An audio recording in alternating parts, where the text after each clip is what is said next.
Merci, Monsieur François.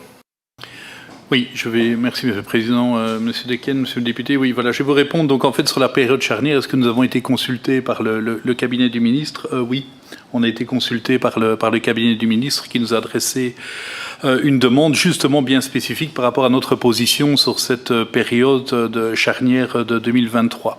Notre position a été extrêmement claire, c'est-à-dire que nous avions entendu qu'il y avait parfois des demandes de prendre en compte le paiement de l'acompte, par exemple, en tant que date butoir. Alors ça, c'est vraiment ce qui nous apparaissait comme la chose à absolument ne pas faire.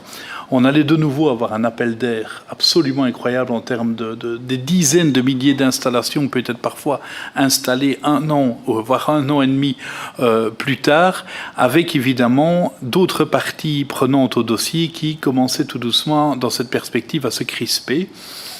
Parfois, la FEBEG, par exemple, pour ne pas la citer, tout doucement avait dit « Ok, mais la compensation, il faut une date de fin ». On avait également entendu que parfois c'était, je ne sais pas qui exactement, mais demandait que soit pris en compte la date de réception du dossier par le GRD. Et donc, ce qui nous apparaissait en effet chez nous le plus simple, c'est la date de réception telle que ça existe aujourd'hui par l'organisme agréé. C'est d'ailleurs ce qui avait été mis, si je ne m'abuse, en place en 2011, mais je pense que là, c'était plutôt la date de paiement de l'acompte qui avait été mise et c'est d'ailleurs justement comme ça qu'on avait eu un appel d'air au mois de novembre 2011 de quasiment 25 000 installations signées sur un mois. Voilà, ça devait être installé sur 6 mois plus les jours d'intempéries, si je me souviens bien dans ce cadre-là, et c'est dans le cadre des certificats verts. Donc notre position, en fait, ce que nous avons demandé, c'était clairement que ce soit la date directe de réception par l'organisme agréé au plus tard au 31/12 qui soit prise en compte, avec, au niveau des modifications des installations existantes, la possibilité dans les prochaines années, et c'est jusque fin 2030, d'avoir une adaptation avec plus 1 kVA, moins 1 kVA en cas de changement majeur à l'installation, soit l'ensemble des panneaux, soit évidemment l'onduleur parfois.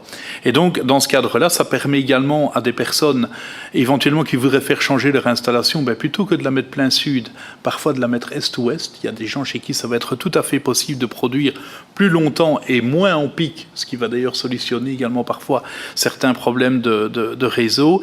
Et ça permettait également d'avoir une approche avec une vision surtout l'arrivée de l'électromobilité et autres, et de produire parfois 1000 à 1500 kWh en plus par année, ce qui équivaut quand même, pas loin, à mon avis, de 2 à 3000 km ou quelque chose comme ça, je pense, en termes de mobilité électrique, le cas échéant. Donc, ça nous apparaissait un juste compromis, et c'est d'ailleurs l'avis que nous avons remis au cabinet du ministre.